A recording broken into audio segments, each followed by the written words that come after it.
जय हिंद मित्रांनो, मी सायली आज पुन्हा तुमच्या समोर किरण गुरुजी या प्लॅटफॉर्मवरून आपण इंग्लिश वोकॅब्युलरी जी सिरीज तयार केलेली आहे त्यामध्ये आपण synonyms, antonyms, one word substitution आणि पुन्हा आपण याच्यामध्ये आता ॲडिशन करणार आहोत। आपण आता इथे इडियम्स आणि फ्रेजेस पण सुरू करणार आहोत।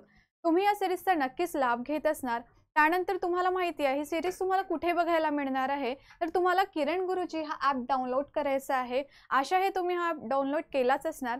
इथे जाऊन तुम्ही नक्कीच GS, English grammar, Marathi grammar याची तयारी तुम्हाला चांगल्या तरीकेने करता येणार।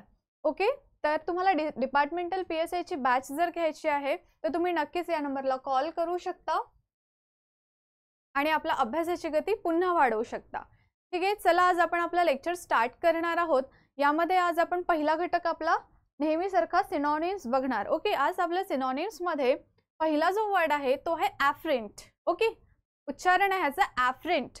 ॲफ्रेंटचं मीनिंग जो आहे ते आहे insult, outrage, humiliate and indignity. Okay, तुम्हाला माहिती आहे डिग्निटी ऐकलेला आहे, इन्सल्ट ऐकला आहे, ह्युमिलिएट ऐकलेला आहे की तो ह्युमिलिएट, मला ह्युमिलिएट फील झालं, त्याने माझी इन्सल्ट केली। ओके, त्यानंतर इंडिग्निटी, डिग्निटी म्हणजे त्यांची ते प्रतिष्ठा, मान, मर्यादा। आता इथे काय इंडिग्निटी, ओके, म्हणजे अपमान। त्यानंतर आपल्याला इन्सल्ट, आउटरेज, ह्युमिलिएट अँड इंडिग्निटी या सर्वांसाठी जो बनलेला वर्ड आहे तो ॲफ्रेंट। ओके, त्यांचा हा सिमिलर वर्ड आहे ॲफ्रेंट। आता याचं मीनिंग काय होणार मराठीमध्ये बघूया, ते म्हणजे दुःख आणि नाराजी। दुःख, नाराजी, अपमानित फील करून घेणे असा ॲफ्रेंटचा आपला अर्थ होणार। ओके, ॲफ्रेंटचे सिमिलर वर्ड्स लक्षात राहणार insult, outrage, humiliate and indignity. चला तर आपण आता एक्झाम्पल बघूया। Privilege publicly worn is an affront to democracy. Okay, म्हणजे सार्वजनिकरित्या परिधान केलेले जे तुम्ही विशेषाधिकार आहेत, म्हणजे तुम्ही सार्वजनिकरित्या आपल्याला काही हक्क मिळालेले आहेत, काही विशेषाधिकार मिळालेले आहेत, त्याचा जर आपण म्हणजे खूपच जास्ती प्रमाणात उपयोग करून घेतला तर तो काय होणार ॲफ्रेंट टू डेमोक्रेसी, म्हणजे तो लोकशाहीचा अपमान होणार आहे। काय होणार आहे, लोकशाहीचा अपमान होणार आहे। त्यानंतरचं एक्झाम्पल बघूया। He would take it as a personal affront. त्याने कशा प्रकारे घेणार, त्याचा पर्सनल म्हणजे त्याचा अपमान होणार, पर्सनली त्याला अफ्रंट वाढेल, म्हणजे त्याला तो नाराज होणार, दुःख होणार त्याला आणि तो अपमानित फील करणार। ओके, काय म्हणलंय he would take it as a, म्हणजे जे काही गोष्ट आहे तो कशा प्रकारे घेणार, तो अपमानित फील करून घेतल्यासारखे करून घेणार। नंतरचं एक्झाम्पल बघू। It was an affront to his dignity and manhood. आता बघा डिग्निटी इथे आला, तुम्हाला इंडिग्निटी मी इथे सांगितलं, इथे आहे डिग्निटी। डिग्निटी म्हणजे काय होते, मान, प्रतिष्ठा। ओके, इट वॉज अन ॲफ्रेंट म्हणजे आता ते काय होतं, ते अपमान होता किंवा नाराजी किंवा दुःख। पण इथे त्या सेंटेन्सच्या मिनिंगनुसार आपण याचा उपयोग करणार आहेत। ठीक आहे, हिज डिग्निटी अँड मॅनहुड म्हणजे त्याचं जे पुरुषत्व होतं। Okay, manhood and dignity. Okay, त्याचे जे पुरुषत्व आणि त्याचं जे प्रतिष्ठा होती त्याचं काय होतं, ते अपमान, त्याचं काय होतं, ते अपमान केल्यासारखं होतं। त्यानंतरचं बघूया। His speech was an affront to many in the local community. ठीक आहे, म्हणजे ते सामान्य जे जनता आहे, जी सामान्य जनता आहे त्यामध्ये त्याची स्पीच कशी होती, अपमानित करणारी होती, त्यांना अपमानित करणारी होती। कळलं तुम्हाला ॲफ्रेंट म्हणजे दुःख आणि नाराजी, एखाद्याला अपमानित करणे, दुखावणे, नाराज करणे असा याचा मीनिंग होणार। ॲफ्रेंट लक्षात ठेवायचा। नेक्स्ट वर्ड बघूया आपण, तो म्हणजे आहे ॲग्रेवेट। ओके, ॲग्रेवेटचं मीनिंग होतं हायटेन, इंटेन्सिटी अँड सिरियस। इंटेन्सिटी तीव्रता, सिरियस म्हणजे एखादे मॅटर खूप सिरियस झालेला आहे। ओके, त्यानंतर हायटेन, ठीक आहे, गंभीर, राग आणणे, वाढविणे एखाद्या गोष्टीला आणि चीड आणणे। आपण नॉर्मल सिच्युएशनमध्ये राहतो, एखादी काही अशी गोष्ट घडली जिथे मला खूप राग आलेला आहे, खूप चीड आलेली आहे, intensify. Okay, intensity. Then serious होऊन जातो तो मॅटर, त्यानंतर गंभीर होऊन जातो, म्हणजे तो त्याला खूप गंभीररित्या राग आलेला आहे। ओके, तर त्याचंच मीनिंग काय आहे आपल्यासमोर ॲग्रेवेट। काय म्हणू आपण त्याला, ॲग्रेवेट। तुम्ही अग्रेसिव्ह हा वर्ड ऐकला असेल, तो खूपच अग्रेसिव्ह आहे। म्हणजे काय होतं, आपल्या फ्रेंड सर्कलमध्ये असा एखादी फ्रेंड असतो की त्याला छोट्या छोट्या गोष्टींसाठी राग येऊन जातो, छोट्या छोट्या गोष्टींवर तो चिडतो। आपण काय म्हणतो, तर त्याला तो खूपच अग्रेसिव्ह आहे, म्हणजे छोट्या गोष्टींमध्ये त्याला चीड येऊन जाते, राग येऊन जाते। तर ठीक आहे, हा वर्ड लक्षात ठेवणार तुम्ही आता ॲग्रिवेट. ॲग्रिवेटचं मीनिंग होतं हायटेन, इंटेन्सिटी अँड सिरियस. ओके, मराठीमध्ये मीनिंग बघूया, गंभीर, राग आणणे, वाढविणे किंवा चीड आणणे. एक्झाम्पलच्या थ्रू आपण ॲग्रिवेट हा समजून घेऊया आज. काय आहे इथे? Military action. Okay, military action would only aggravate the situation. Military एखाद्या प्रदेशामध्ये जर काही गोंधळ होत आहे किंवा काही अशी परिस्थिती निर्माण होत आहे की ज्याच्यामधून खूप गंभीर समस्या तयार होत आहेत, तर त्याच्यासाठी मिलिटरी बोलवतात. तर इथे काय म्हटलंय की मिलिटरी ॲक्शन अजूनच, म्हणजे मिलिटरी ॲक्शन काय होऊ शकते? ॲग्रिवेट द सिच्युएशन. म्हणजे जी काही सिच्युएशन आहे त्याला पुन्हा ती ॲग्रिवेट करते, म्हणजे पुन्हा त्यांना काय करते? वाढविते किंवा गंभीर स्वरूप आणून देते मिलिटरी ॲक्शन, असं इथे म्हटलं गेलेलं आहे. त्यानंतर बघूया हिज इंटरफेरन्स. त्याचा जो इंटरफेरन्स म्हणजे सहभाग, ठीक आहे, त्याचा सहभाग was an aggravation of the situation. आता एखादी सिच्युएशन आहे, काही प्रॉब्लेम क्रिएट झालेला आहे आणि त्या प्रॉब्लेममध्ये तो सुद्धा सहभागी होत आहे, तर त्याचं सहभागी होणं त्या सिच्युएशनला काय करतं? पुन्हा गंभीर बनवून टाकतं किंवा पुन्हा चीड आणणारं ठरतं. कोणाचं? म्हणजे तो लिटरली काय आहे? अग्रेसिव्ह आहे, आताच आपण बघितलं आहे. तर त्याचा सहभाग कसा आहे? त्याचा सहभाग जसा आहे राग आणणे, चीड आणणारा आहे. म्हणजे तो जर आला तर पुन्हा सिच्युएशन काय होणार? गंभीर होऊन जाणार. ओके, त्यानंतरचं एक्झाम्पल बघूया. ही अग्रेवेटेड अन ओल्ड नी इंजुरी. आता बघा, तिची जी ओल्ड नी इंजुरी होती, म्हणजे गुडघ्याची जी काही तिची दुखापत होती, तर काय झालं? ती आता गंभीर स्वरूप तिने घेतलं, ठीक आहे, किंवा वाढली आपण म्हणू शकते. नेक्स्ट एक्झाम्पल बघूया आता. अग्रेशन. ओके, अग्रेशन म्हणजे बघायचं attack, invasion and assault. Assault and attack आपण ऐकलेलं आहे, ठीक आहे. त्याला वर्ड आहे अग्रेशन, म्हणजे हल्ला करणे, एखादीवर हल्ला करणे. त्यानंतर संतापाच्या भावना. संताप येतो तेव्हाच एखादी व्यक्ती हल्ला करतो, तुम्हाला माहिती आहे. ओके, त्यानंतर आपण असं एक्झाम्पल बघूया आता. ही इज सो अग्रेसिव्ह. बघा, मी तुम्हाला आत्ताच सांगितलं, खूप लवकर राग येणारा. राग आल्याच्या नंतर काय केलं? त्यांनी हल्ला केला आहे. त्यानंतर he is so aggressive that others avoid him. तो खूप चीड आणणारा आहे म्हणून काय करतात? सर्वजण त्याला अवॉइडच करतात. कोणीच त्याच्यासोबत मैत्रीचे संबंध ठेवण्यासाठी इंटरेस्टेड राहत नाही. म्हणजे काय झालं? तो खूप चीड आणणारा व्यक्ती आहे, तर आम्हाला तो नकोच बाबा, त्यामुळे काय केलं? आम्ही त्याला अवॉइड केलंय, ठीक आहे. त्यानंतरचं दुसरं एक्झाम्पल बघूया पुन्हा. We need to defend against military aggression. म्हणजे आपल्याला हक्क आहे पूर्ण, आपण बचाव करू शकतो. जेही काही मिलिटरी ॲक्शन असते ती काय असते? अग्रेशन आहे, मिलिटरी अग्रेशन. म्हणजे मिलिटरीने जे हल्ला केला तर त्याचा आपण काय करू शकतो? आपण डिफेंड करू शकतोय त्याला. नेक्स्ट वर्ड बघूया आपला, तो आहे अलाक्रिटी. अलाक्रिटी मीन्स होतं अलर्टनेस, ठीक आहे, अलर्ट रहा. प्रॉम्प्टिट्यूड अँड रेडीनेस, म्हणजे कुठलंही काम करण्यासाठी तत्परच राहणे, that I am ready. Okay, या प्रकारे काय आहे? त्याचं वर्ड आहे अलाक्रिटी. अलाक्रिटी म्हणजे होतं अलर्टनेस, प्रॉम्प्टिट्यूड अँड रेडीनेस. ओके, म्हणजे कुठलंही काम, कुठलीही गोष्ट करण्यासाठी नेहमी आय एम रेडी म्हणणे, म्हणजे नेहमी तत्परता दाखवणे, त्याच्यामध्ये ते काम करण्यासाठी इंटरेस्टेड असणे. ओके, तर हजार जबाब, ठीक आहे, पटकन पटकन पटकन ते काम करण्यासाठी उत्साह असणारा. ओके, उत्साह आणि तत्परता, ठीक आहे. एखादी व्यक्ती असतो आळशी आणि एखादी व्यक्ती असतो ॲक्टिव्ह. तो ॲक्टिव्ह व्यक्ती काय करतो? प्रत्येक गोष्टीसाठी तत्परता दाखवतो, प्रत्येक गोष्ट करण्यासाठी उत्साह दाखवतो. त्याच्यासाठी आपल्याकडे वर्ड आहे अलाक्रिटी. ओके, आपण काय यूज करू आता? अलाक्रिटी. अलाक्रिटीचं एक्झाम्पल बघूया. He accepted the invitation with alacrity. मला आता कोणी म्हटलं की चला आपण जाऊ पार्टी करायला, तर मी काहीच विचार नाही केला आणि एकदम रेडी राहिली, हो मी येणारच. ओके, आपण असं जनरली करतोय फ्रेंड्समध्ये, तर तसंच तिने पण केलं. शी एक्सेप्टेड द इन्व्हिटेशन विथ अलाक्रिटी. तिला एक इन्व्हिटेशन मिळालं, आता ते कोणत्याही फ्रेंडकडून, XYZ पर्सनकडून, आणि तिने काय म्हटलं की हो मी येणारच. म्हणजे तिने तत्परतेने होकार दिला. तिचा उत्साहामुळे तिने तत्परतेने काय केलं? होकार दिला. तर काय झालं ते? She accepted invitation with alacrity. पुन्हा एक एक्झाम्पल मधून समजून घेऊया अलाक्रिटी हा word. He rose with alacrity and moved away. म्हणजे ती पटकन तत्परतेने उठली आणि तिथून निघून गेली. तत्परतेने उठली आणि तिथून निघून गेली, असा याचा अर्थ होणार. अलाक्रिटी लक्षात राहणार, तत्परता, उत्साह. ओके, तत्परता आणि उत्साह लक्षात ठेवायचा. नेक्स्ट वर्ड आहे आपला ॲफ्लिक्शन.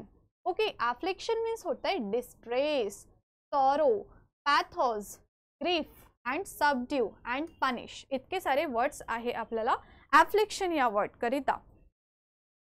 ठीक आहे, ॲफ्लिक्शन मधून आपण इथे काय काय बघितलं आता? डिस्ट्रेस नोन आहे आपल्याला, सॉरो नोन आहे आपल्याला. डिस्ट्रेस म्हणजे ताण येणे, नाराज होणे, दुःख होणे. सॉरो म्हणजे दुःख होणे. ठीक आहे, त्यामुळे पनिश नंतर पनिशमेंट केलं तर काय होते? आपण नाराज होऊन जातो, आपल्याला दुःख होते. ओके, त्यानंतर आता आपले सिमिलर वर्ड बघूया. सबड्यू आहे, ग्रीफ आहे, पॅथॉज आहे. ओके, आणि एक ॲफ्लिक्शन आहे. ॲफ्लिक्शन हा वर्ड लक्षात ठेवणार, दुःख आणि नाराजी. बघूया example. She lost her sight. Okay, she lost her sight and is now learning to live with her affliction. म्हणजे बघा, एक व्यक्ती आहे, एक मुलगी आहे, तिने ना आपले डोळे गमावून बसले. ती म्हणजे तिने तिची दृष्टी गमावून बसलेली आहे.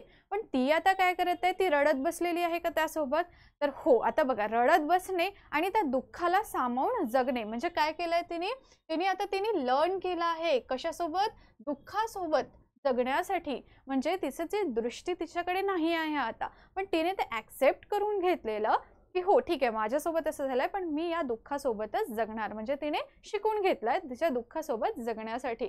ओके, ठीक आहे, ॲफ्लिक्शन. त्यानंतर बघू, we sympathise with people in affliction. आता सिम्पथाइज म्हणजे काय होतंय? सहानुभूती. ठीक आहे, सहानुभूती देणे एखाद्याला.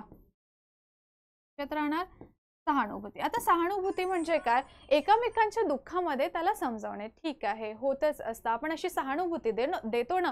कोणी जर दुःखामध्ये असलं तर आपण काय देतो? त्यांना सहानुभूती देतो. तर इथे तेच बघूया. वी सिम्पथाइज म्हणजे आम्ही सहानुभूती देतो. कोणाला? With people in affliction. Okay, जे लोक दुःखामध्ये आहे, आम्ही त्यांना काय देतो? सहानुभूती देतोय. जे लोक दुःखामध्ये आहेत, आपण त्यांना काय देतो? सहानुभूती देतोय.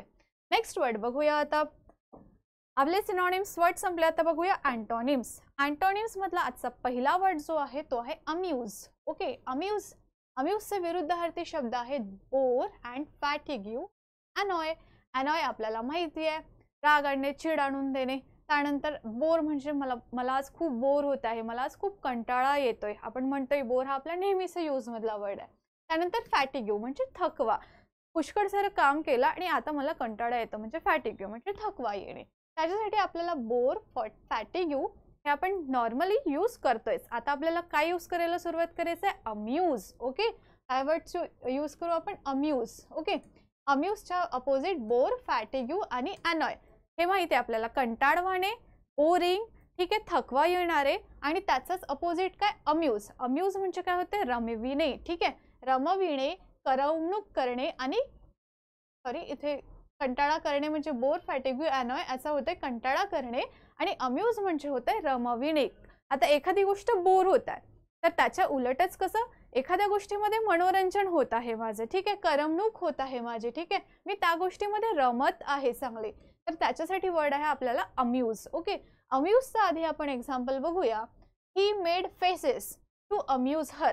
काय केलं? त्यांनी वेगवेगळे आपले चेहरे बनवले, वेगवेगळे चेहरे बनवले. तुम्हाला माहिती आहे, एखादी व्यक्ती जर सॅड बसून आहे, आपण वेगवेगळे चेहरे बनवून तिला काय करतो? तिचं मनोरंजन करतो किंवा तिला हसविण्याचा प्रयत्न करतो. तर त्याने सुद्धा काय केलंय?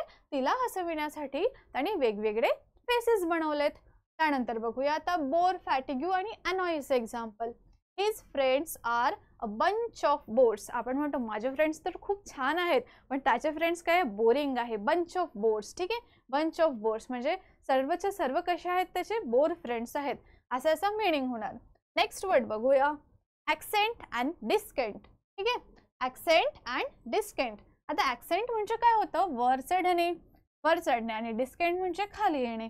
आता ॲस्केंट म्हणजे वरती चढत जाणे, डिस्केंट म्हणजे खाली येणे. ॲक्सेंटचं एक्झाम्पल बघूया. The first ascent of the Matterhorn. ठीक आहे, the first ascent of the Matterhorn. And डिस्केंटचं एक्झाम्पल आहे the plane had gone into a steep descent. ठीक आहे, प्लेन कसा गेलेला आहे? खाली येऊन गेलेला आहे, असं याचा मीनिंग होणार. काय example? The plane had gone into a steep descent. ठीक आहे, कळलंय तुम्हाला? त्यानंतरचा वर्ड बघूया अट्रॅक्ट. ठीक आहे, आता तुम्हाला माहिती आहे अट्रॅक्ट, अट्रॅक्शन, ओके.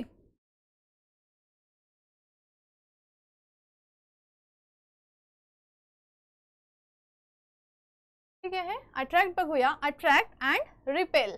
अट्रॅक्ट म्हणजे होते आकर्षित करणे. तुम्हाला माहिती आहे शी अट्रॅक्टेड्स एव्हरीवन. ती सर्वांना काय करते? आकर्षित करते. Taj Mahal attracts everyone. ताजमहल कसं करतो? ती 7 वंडर्स मधला एक भाग आहे आपला ताजमहल. तो कसं करतोय? सर्वांना आकर्षित करतोय. त्यानंतर बघूया आपला रेपेल. रेपेल म्हणजे काय होते? हल्ला करणे किंवा तिरस्कार करणे. रिपेल म्हणजे तिरस्कार करणे, ठीक आहे, आणि हल्ला करणे, बंड करणे असा याचा सुद्धा अर्थ होतो रिपेल. ओके, तुम्ही हिस्ट्रीमध्ये हा वर्ड ऐकला असेल, रिपेल. त्यानंतर बघूया अट्रॅक्टचं एक्झाम्पल बघूया आपण. शी अट्रॅक्टेड एव्हरीवन. आताच मी तुम्हाला सांगितलं ती सर्वांना आकर्षित करते. देन आपण दुसरं एक्झाम्पल बघूया. The museum attracts visitors from all over the world. जगामधल्या सगळ्या लोकांना म्युझियम काय करतं? अट्रॅक्ट करतं. आता इथे म्युझियमच्या ठिकाणी तुम्ही ताजमहल ठेवू शकता. ताजमहल सर्वांना अट्रॅक्ट करतं. ओके, त्यानंतर बघूया repels example. Government units sought to repel the rebels. ठीक आहे, government units sought to repel the rebels. Next बघूया आपला, तो आहे ऑथेंटिक. ऑथेंटिकचा अपोजिट वर्ड आहे स्प्युरियस. ओके, ऑथेंटिक म्हणजे होतं ऑथेंटिक डेटा, म्हणजे तो विश्वासार्ह आपल्याकडे डेटा आहे त्याचा. त्यानंतर बघूया अविश्वसनीय. आता विश्वसनीयचं अपोजिट काय? अविश्वसनीय. अविश्वसनीयला काय वर्ड आहे? स्प्युरियस. स्प्युरियस. ऑथेंटिक बघूया. The letter is not accepted as an authentic document. तो जेही काही लेटर आहे, ओके, तो जेही काही लेटर आहे तो आता कसं समजून आपण ठेवणार आहे? ऑथेंटिक डॉक्युमेंट म्हणून आपण त्याला ठेवणार आहे. कसं म्हणून? ऑथेंटिक डॉक्युमेंट म्हणून आपण त्याला स्वीकार केलेला आहे. ऑथेंटिक डॉक्युमेंट म्हणून आपण त्याला स्वीकार केलेला आहे. आता अविश्वसनीयचं आपण एक्झाम्पल बघूया. Separating authentic and spurious claims. आता काय केलं आहे आपण? सेपरेट केलं आहे. कोणाकोणाला केलं आहे? ऑथेंटिक डेटाला आणि स्प्युरियस डेटाला. ठीक आहे, हे अविश्वसनीय आहे. ठीक आहे, अविश्वसनीय दावा. क्लेम्स म्हणजे काय होणार? दावे. आता एक काय आहे? अविश्वसनीय आणि एक आहे विश्वसनीय. आपण दोघांना पण काय केलं आहे? सेपरेट केलेलं आहे. त्यानंतरचं एक्झाम्पल बघूया. ऑकवर्ड. आपण आपल्याला ऑकवर्ड हा यूज करतोयच नेहमी. त्याचं बघा अपोजिट मिनिंग आहे ग्रेसफुल. ऑकवर्ड म्हणजे काय होतं? मला ऑकवर्ड वाटतं तिथे जायला, ते खूप मोठे लोक आहेत, म्हणजे मला त्यांच्यासमोर थोडं विचित्रपणा वाटतोय. ठीक आहे, आपण असं म्हणू शकतो. ऑकवर्ड म्हणजे बेडोल. ठीक आहे, म्हणजे अर्थहीन वाटणे किंवा विचित्र वाटणे किंवा त्यामध्ये आपल्याला कम्फर्टेबल न वाटणे, आपण याला ऑकवर्ड अशी सिच्युएशन किंवा ऑकवर्ड परिस्थिती असं म्हणतोय. त्यानंतर ग्रेसफुलचं याच्याच अपोजिट. आता मला ग्रेसफुल म्हणजे मनोहारी, आकर्षक, मला ती गोष्ट चांगली वाटत आहे, मला तिथे जायला चांगलं वाटत आहे, मनोहारी वाटत आहे. ठीक आहे, आणि आकर्षक असं याचा मिनिंग होतोय ग्रेसफुलचा. आता ऑकवर्डचा मिनिंग बघूया आपण एक्झाम्पलच्या through. There is an awkward silence. ती काही शांतता होती, ती कशा स्वरूपाची होती? विचित्र प्रकारची शांतता तिथे होती. आपण बघू आता एका हॉलमध्ये विचित्र प्रकारची शांतता तिथे होती. त्यानंतर बघूया graceful. She was a tall girl, slender and graceful. ती कशी होती? एक उंच मुलगी होती आणि आकर्षक मुलगी होती. आपण ग्रेसफुलचा अर्थ काय बघितला आहे इथे? आकर्षक. ग्रेसफुल म्हणजे आकर्षक. She was a tall girl, slender and graceful. ठीक आहे, आता बघूया आपला लास्ट पार्ट, तो म्हणजे one word substitution. One word substitution मध्ये आजचा आपला पहिला वर्ड आहे ॲग्नॉस्टिक. ओके, ॲग्नॉस्टिक म्हणजे होत आहे पर्टेनिंग ऑफ ॲथलेटिक कॉन्टेस्ट, म्हणजे खेळांच्या सामन्यांविषयी. बघा इथे ॲथलेटिक कॉन्टेस्ट, खेळांच्या सामन्याविषयी जे काही गोष्टी असतात त्याला काय म्हणतो आपण? ॲग्नॉस्टिक्स. ओके, ॲग्नॉस्टिक्स. देन बघूया अनार्ची. अनार्ची मीन्स होत आहे अब्सेन्स ऑफ गव्हर्नमेंट, म्हणजे अनियंत्रित राज्यकारभार, बेबंदशाही, बंडाळी. तुम्हाला माहिती आहे आपल्याकडे असा आर्टिकल आहे की राज्यामध्ये जर काही अशी आणीबाणीची परिस्थिती झाली म्हणजे काय आहे? ॲब्सेन्स ऑफ गव्हर्नमेंट, म्हणजे अनियंत्रित, म्हणजे आपला कारभार कसा नियंत्रित स्वरूपाचा असतो, आणि जर तो अनियंत्रित स्वरूपात झाला, ठीक आहे, अनियंत्रित राज्यकारभार झाला किंवा तिथे काही बंडाळी होत आहे, तर आपण त्याला म्हणतोय अनार्ची. काय म्हणतो आपण त्याला? अनार्ची. देन बघूया थर्ड वर्ड असं मिनिंग आहे one who is out to destroy all government law and order, त्याला म्हणतात राज्यसत्ता विरोधक. नेक्स्ट बघूया आर्बिटर. आर्बिटर